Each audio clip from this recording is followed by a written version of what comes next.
Good evening. This is CTV News for Friday, March 3rd. I'm Byron Scott. And I'm Patricia Vallone. Thank you for joining us tonight. Well, we now know the name of the student that was fatally shot in Oxon Hill. 17-year-old Jaquan Holloway was found suffering from gunshot wounds outside of an apartment complex in the 14,000 block of Iverson Street yesterday.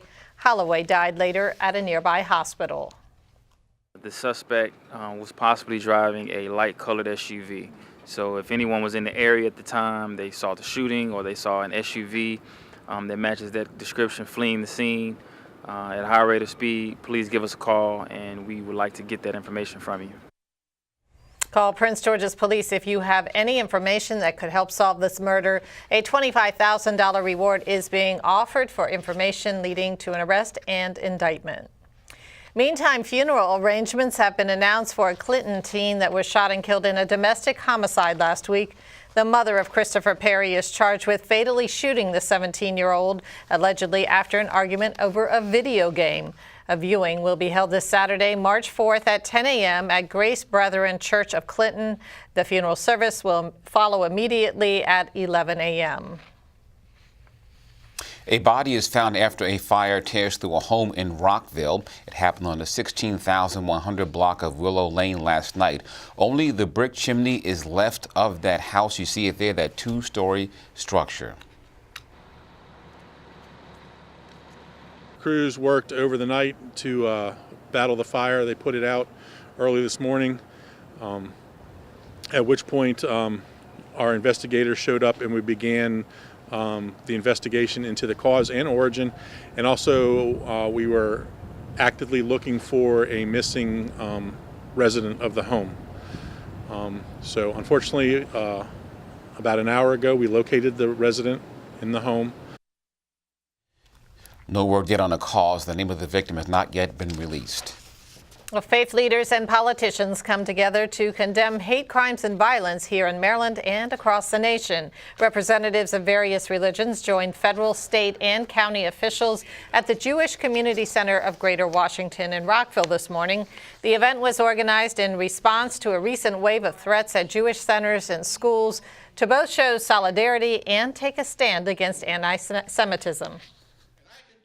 And we have to maintain that Gandhian consciousness in times like this. When Jews are under attack, we are all Jewish. When Muslims are under attack, we are all Muslims. A hate crime, which is motivated by the worst reasons, we're going to put a special attention to any hate crime that's committed in our community, and we're going to find the people, and we're going to keep our community safe. I'm announcing today that I will be sending an emergency appropriation to our county council members to approve an emergency supplemental budget request to provide some enhanced security for our Jewish centers around Montgomery County, providing additional light and glass protection, and of course, cameras. These threats are terrible, and they're a threat to all of us. I feel that all of our faith leaders need to stand in solidarity with each other at a moment that's very distressing in the life of our community, to affirm that the things that unite us are much more important than those that divide us.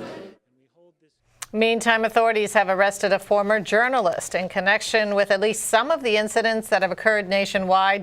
Investigators describe them as part of the man's campaign to harass a woman. However, officials say they don't believe that 31-year-old Juan Thompson is behind all of the calls or vandalism.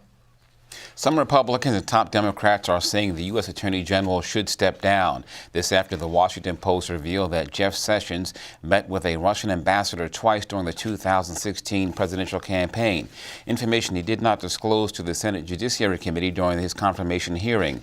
Sessions saying Thursday that he will recuse himself from investigations related to President Trump's campaign, including any Russian interference in the electoral process. Maryland Congressman John Sarbanes says Sessions' ability to lead the Justice Department has been compromised. I'm not sure it is enough. I think that when the top law enforcement official appears to have lied under oath, which is what it looks like has happened here, that effectively that disqualifies him from serving in that capacity. So I and other members of Congress yesterday and other leaders were calling on Attorney General Sessions to resign his position because I'm not sure that he can continue with credibility from this point forward. Trump is defending Sessions in a tweet, calling him an honest man who did not say anything wrong, adding that while his response could have been more accurate, it was not intentional. And you're watching CTV News. I'm Byron Scott. And I'm Patricia Vallone. Coming